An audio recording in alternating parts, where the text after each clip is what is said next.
ജാതി സെൻസസ് പ്രഖ്യാപിച്ച് കേന്ദ്ര സർക്കാർ. തീരുമാനം കേന്ദ്ര മന്ത്രിസഭാ സമിതി യോഗത്തിൽ. പൊതു സെൻസസിനൊപ്പം ജാതി സെൻസസ് നടത്തുമെന്ന് കേന്ദ്രം. കേന്ദ്ര തീരുമാനത്തെ സ്വാഗതം ചെയ്ത് കോൺഗ്രസ്. കൃത്യമായ സമയപരിധി നിശ്ചയിക്കണമെന്ന് രാഹുൽ ഗാന്ധി.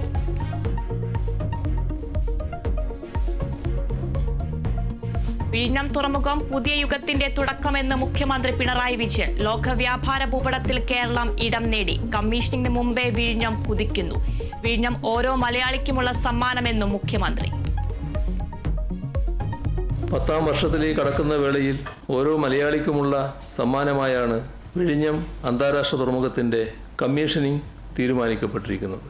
ജനങ്ങളുടെ പിന്തുണയാണ് സർക്കാരിൻ്റെ ശക്തി. വിഴിഞ്ഞം പദ്ധതിയുടെ ക്രെഡിറ്റ് അതൊരു തർക്കമായി കൊണ്ടുവരേണ്ടതായിട്ടില്ല എന്നാണ് തോന്നുന്നത്. ഈ ക്രെഡിറ്റ് നമ്മുടെ നാടിന് ആകെയുള്ളതാണ്. ഇതിൽ വിഴിഞ്ഞം ക്രെഡിറ്റിൽ തർക്കം വേണ്ടെന്ന് മുഖ്യമന്ത്രി. വിഴിഞ്ഞം ക്രെഡിറ്റ് നാടിനാകെയുള്ളത്. ക്ഷണപ്പട്ടിക തയ്യാറാക്കിയത് പ്രധാനമന്ത്രിയുടെ ഓഫീസ്. സർക്കാർ പ്രതിപക്ഷ നേതാവിന്റെ പേര് നൽകി. വി ഡി സതീശന് സ്വാഗതം. കുടുംബം യോഗത്തിലെത്തിയതിൽ അസ്വാഭാവികതയില്ല. യോഗത്തിനെത്തിയത് തന്റെ കുടുംബം ആയതിനാലെന്നും മുഖ്യമന്ത്രി. വിഴിഞ്ഞത്ത് അവര് നമ്മളെ ക്ഷണിച്ചില്ല. ഇപ്പോൾ അത് യാഥാർത്ഥ്യമാവുമ്പോൾ അതിന്റെ ക്രെഡിറ്റ് എടുക്കാൻ പോകുന്നത് വൈക്കം മുഹമ്മദ് ബഷീറിന്റെ കഥാപാത്രത്തെ കേരളത്തിലെ ജനങ്ങളെ ഒന്നും കൂടി ഓർമ്മപ്പെടുത്തും. എട്ടുകാലി മമ്മൂഞ്ഞ്. ഇത്രയുള്ളൂ സംഭവം. വിഴിഞ്ഞം തുറമുഖ ഉദ്ഘാടനത്തിൽ പങ്കെടുക്കില്ലെന്ന് പ്രതിപക്ഷ നേതാവ് വി ഡി സതീശൻ. ഉദ്ഘാടന പരിപാടിക്ക് തന്നെ ക്ഷണിച്ചിട്ടില്ല. വന്നത് സാധാരണ കത്ത് മാത്രം. വല്ലവരും ചെയ്തതിന്റെ പിതൃത്വമാണ് മുഖ്യമന്ത്രിയും CPIM ഏറ്റെടുക്കുന്നതെന്നും വിമർശനം. പദ്ധതിക്കെതിരെ നിന്നവർ എട്ടുകാലി മമ്മൂഞ്ഞിനെ പോലെ പെരുമാറുന്നുവെന്ന് വി ഡി സതീശൻ. അതിഥികളെ ക്ഷണിച്ചത് കേന്ദ്ര സർക്കാരാണെന്ന് മന്ത്രി VN വാസവൻ. പ്രതിപക്ഷ നേതാവിന്റെ പേര് ഉൾപ്പെടുത്തിയാണ് കേന്ദ്രത്തിന് കത്തയച്ചതെന്ന് മറുപടി.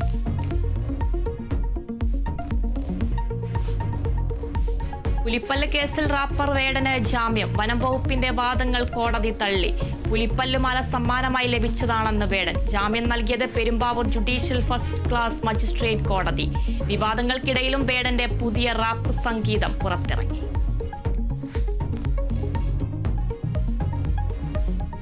എച്ച് വെങ്കിടേഷ് IPS ക്രമസമാധാന ചുമതലയുള്ള ADGP നിയമനം മനോജ് എബ്രഹാമിന് പകരക്കാരനായി. സർക്കാർ ഉത്തരവ് പുറത്തിറങ്ങി. നിലവിൽ ക്രൈംബ്രാഞ്ച് ADGP-യാണ് എച്ച് വെങ്കിടേഷ്.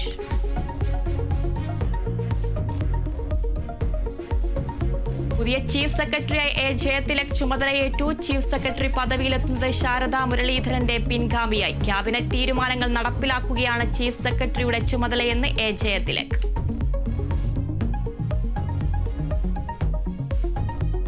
പഹൽഗാം ഭീകരാക്രമണത്തിൽ തിരച്ചിൽ ഊർജിതമാക്കി സൈന്യം. ഭീകരരെ ജീവനോടെ പിടികൂടണമെന്ന് സൈന്യത്തിനും പോലീസിനും നിർദ്ദേശം. നിയന്ത്രണ രേഖയിൽ പാക് പ്രകോപനം തുടരുന്നു. ശക്തമായി തിരിച്ചടിച്ച് സൈന്യം.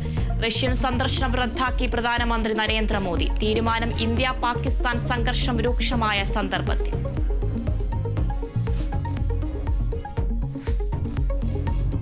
ബംഗ്ലാദേശിലെ ഹിന്ദു സന്യാസി ചിന്മയ് കൃഷ്ണദാസിന് ജാമ്യം. ജാമ്യം ലഭിച്ചത് അറസ്റ്റിലായി 5 മാസത്തിന് ശേഷം. ചിന്മയ് അറസ്റ്റിലായത് ഹിന്ദുക്കൾക്കെതിരെ നടക്കുന്ന അതിക്രമങ്ങളിൽ പ്രതിഷേധിച്ചതിനെ തുടർന്ന്. ചിന്മയ് കൃഷ്ണദാസിനെ ജയിലിലടച്ചത് രാജ്യദ്രോഹ കുറ്റം ചുമത്തി.